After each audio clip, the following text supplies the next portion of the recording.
2 series I binged, 2 series I DNF'd, and 1 I did both. Now, the first series I binged was the King of Sin series by Anna Huang.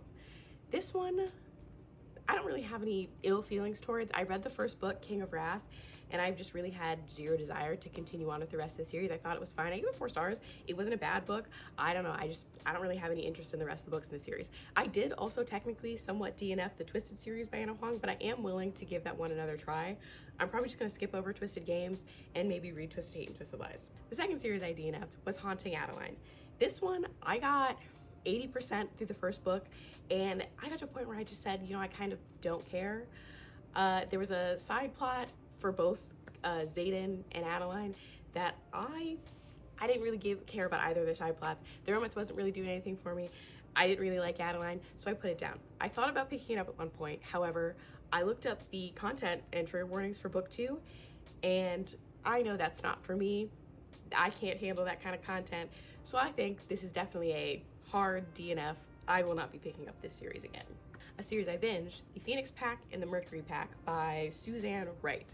These are technically 2 separate series, however, they are somewhat interconnected. By the time you get to like book 3 in this book, then this story starts to tie in, and I think you kind of go back and forth with each book in the series. But this is a paranormal shifter romance. I loved, honestly, the entire series. I think it's like 13 books. I read it all over like 2 weeks, and they're all on KU as well. You can get the audiobook through KU as well. The next series I binged was the Kingdom of the Wicked series by Carrie Maniscalco. Now, I can't really in good faith recommend this series because I did give book 1 and book 3 2 stars, but book 4 I gave 4 stars and I ate it up. I thought it was so good. I think it was definitely more romance heavy, which is probably why I enjoyed it so much, because I do think the actual like fantasy plot of this does struggle a bit, at least for me. But book 2 was great, and I read all 3 books over one weekend, and honestly I couldn't put it down. But the romance, top tier.